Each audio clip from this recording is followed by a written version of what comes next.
अधीक्षक श्री अजय सिंह नरसिंहपुर के निर्देशन में थाना करेली पुलिस को सफलता व्हाट्सएप ऐप ग्रुप पे धार्मिक भावना को आहत करने वाली पोस्ट करने पर 2 आरोपी को गिरफ्तार कर लिया गया है। दिनांक 13 जनवरी को मनोज पटेल बजरंग दल करेली एवं अन्य के द्वारा एक लिखित आवेदन में संलग्न स्क्रीनशॉट की प्रति प्रस्तुत की गई, जिसमें परफेक्ट कलेक्शन नाम के एक व्हाट्सएप ग्रुप में हमीद खान उर्फ शेरा निवासी करेली के द्वारा देवी मां दुर्गा जी की अभद्र फोटो डाली गई थी, जिससे हिंदू समाज की भावनाएं आहत हुई। इसकी रिपोर्ट पर थाना प्रभारी निरीक्षक अनिल सिंघई द्वारा मामला धार्मिक भावना से जोड़कर संवेदनशील होने से तत्काल कार्यवाही करते हुए अपराध पंजीबद्ध किया गया। पुलिस अधीक्षक अजय सिंह द्वारा प्रकरण की संवेदनशीलता को देखते हुए आरोपियों की शीघ्र गिरफ्तारी हेतु अतिरिक्त पुलिस अधीक्षक सुनील कुमार शिवहरे, एसडीओपी कौशल सिंह के मार्गदर्शन में थाना प्रभारी करेली निरीक्षक अनिल सिंघई, उप निरीक्षक आशीष बोपचे, सहायक उप निरीक्षक अर्जुन सिंह बघेल, प्रधान आरक्षक पुनित कटारे, नरेश आर से, वरिष्ठ आरक्षक कुलदीप सोमकुवर, आरक्षक राजेश बागरी, आरक्षक सतेंद्र सिंह बागरी, संजय ठाकुर, रामराव पवार, यमन बागरी, अजय ठाकुर की टीम गठित की गई। सूचना पर आरोपी की तकनीकी आधार पर उक्त टीम को अलग अलग स्थानों पर रवाना कर आरोपी की तलाश कस्बा करेली, देवरी, सुर्खी, सागर के आसपास संभावित स्थानों पर की गई। आरोपी द्वारा लगातार जगह बदलते रहने से तकनीकी माध्यम व मुखबिरों की सूचना के आधार पर दिनांक 14 जनवरी को आरोपी लुकते छिपते अपनी सकूनत पर आने की सूचना प्राप्त होने पर दबिश देकर उसके घर से गिरफ्तार किया गया। बता दें कि आरोपी हमीद उर्फ शेरा खान ने पूछताछ पर उक्त अभद्र पोस्ट नरसिंह वार्ड करेली निवासी गोलू उर्फ आशिक खान द्वारा उसे व्यक्तिगत भेजना बताया। अपराध में आरोपी गोलू उर्फ आशिक पिता मुबारक खान उम्र 35 वर्ष निवासी करेली की संलिप्तता पाए जाने से दोनों आरोपियों की गिरफ्तारी की गई। क्या मामला है आज?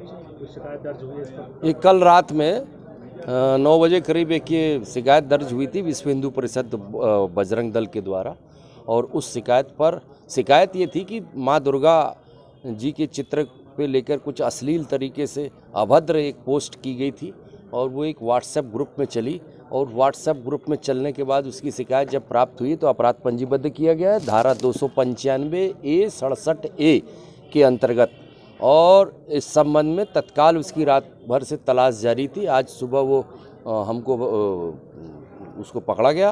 पकड़ने के साथ साथ दूसरा उससे संबंधित एक और आरोपी है, जो एक आरोपी का नाम हमीद खान है जिसने ये पोस्ट डाली थी, और उसको हमीद को दूसरा जो गोलू उर्फ आशिक इसने ये पोस्ट दी थी। इन दोनों को हम लोगों ने पकड़ लिया, उनकी गिरफ्तारी की जा रही है। माहौल जो है थोड़ा अशांत है, पर स्थिति सब नियंत्रण में, कार्रवाई जो है समुचित रूप से कार्रवाई की जा रही है, और इसमें प्रतिबंधात्मक रूप से भी कार्रवाइयाँ प्रस्तावित हैं। कौन कौन सी धारा लगाई गई है? धारा 295A भारतीय दंड संहिता एवं 67A IT। आज कुछ देर पहले व्हाट्सएप ग्रुप के माध्यम से हमारी देवी मैया का एक अश्लील चित्र कई ग्रुपों में चला। उसको देखते हुए तमाम सनातनी धर्म के लोग अत्यंत आक्रोशित हैं। उस व्यक्ति पर और उससे जुड़े हुए संगठन पर कठोर से कठोर कार्रवाई हो, इस मांग को लेकर आज हम लोगों ने ज्ञापन दिया। किन किन संगठनों ने ज्ञापन दिए हैं? बहुत सारे संगठन हैं, जैन संगठन है, सनातनी हिंदू उत्सव समिति है, युवा महिला मंडल है, भारतीय जनता पार्टी है, एनएसआई है, और भी तमाम जो धार्मिक आस्था रखने वाले हमारे संगठन हैं, क्षत्रिय समाज है, किरार समाज है, ग्रैंड मर्चेंट एसोसिएशन है, ऐसे तमाम व्यापारी महासंघ है, ऐसे तमाम संगठनों ने इस कृत्य की कड़ी निंदा भी की है और कार्रवाई की भी मांग की है। महज 14 घंटे में आरोपी को पकड़ लिया गया है। इसके आगे आप करेली थाना प्रभारी से क्या अपेक्षा रखते हैं? अपेक्षा ये रखते हैं, पकड़ लिया वो बधाई के पात्र है, लेकिन ये कृत्य जिस किया गया है उसके ऊपर आईपीसी की धारा और आईटी सेल की जो धारा है उस धारा के तहत कार्रवाई होना चाहिए। हमारी मांग ये है, उसको सज़ा देना, टीआई साहब ने सज़ा दे दी होगी अपने लेवल पे, लेकिन ये हमें से पूरा नहीं मानते। इसको हम जब मानेंगे जब ऐसे संगठनों की जड़ों तक जाके और इतना भयावह कृत्य जो किया गया है कि हिंदू धर्म की आस्था के साथ देवी देवताओं के चित्रों के साथ पहले भी छेड़खानी होती रही और अब ये हम बर्दाश्त नहीं करेंगे। हम इस पर कठोर कार्रवाई धारा के माध्यम से चाहते हैं। कहीं ना कहीं ऐसी सजा जिससे दोबारा कोई ऐसा कृत्य करने से पहले कम से कम सोचे एक बार की।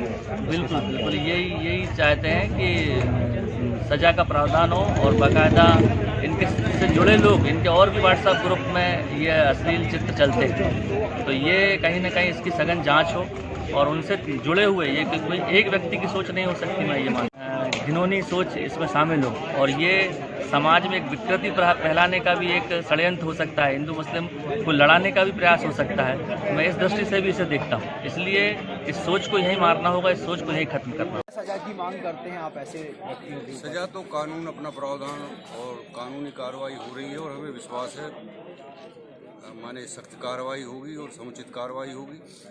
और सनातनी हिंदू समुदाय सबसे पहले ये चाहता है जिस समुदाय विशेष से वो व्यक्ति आता है उस समुदाय को आगे आके उसकी निंदा करना चाहिए और ऐसी घटनाएं दोबारा ना हो इसकी जिम्मेदारी लेना चाहिए। और ये इस समय जो अयोध्या में श्री राम जन्मभूमि मंदिर निर्माण की जो प्रक्रिया चल रही है उसमें व्यवधान डालने के लिए सारे कृत्य किए जा रहे हैं। और ऐसे समय में जबकि हम सक्रिय रूप से अयोध्या मंदिर की निधि संग्रह के कार्यक्रम में जुटे हुए हैं, हमारा ध्यान कहीं किसी तरफ नहीं है, ना हम किसी से द्वेष रखना चाहते हैं और ना किसी से द्वेष रखा है हमने।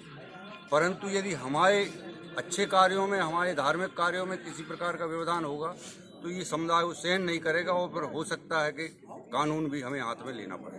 मैं 14 घंटे में करेली थाना में आरोपी को पकड़ने का ये तो हमारे टीआई साहब का हमेशा से ये सराहनीय कार्य रहा है। कोई भी काम हो और उन्होंने तत्परता से उसकी जांच की है, पड़ताल की है। और क्या अपेक्षा है आगे के लिए अब देखिए हम भी धीरजमंद हैं, आगे कानूनी प्रक्रिया जैसी चलेगी वो करेंगे, ये हम विश्वास रखते हैं। और उन्होंने जो बताई है कि हमने जो समुचित धाराएं लग सकती थी हम लोग फिलहाल उससे संतुष्ट हैं। पर आगे ये लिंक कहाँ जुड़ी हुई है। और कभी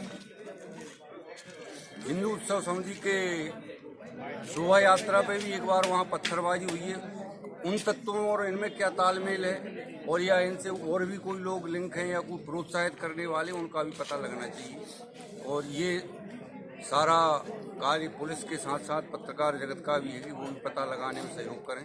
धन्यवाद।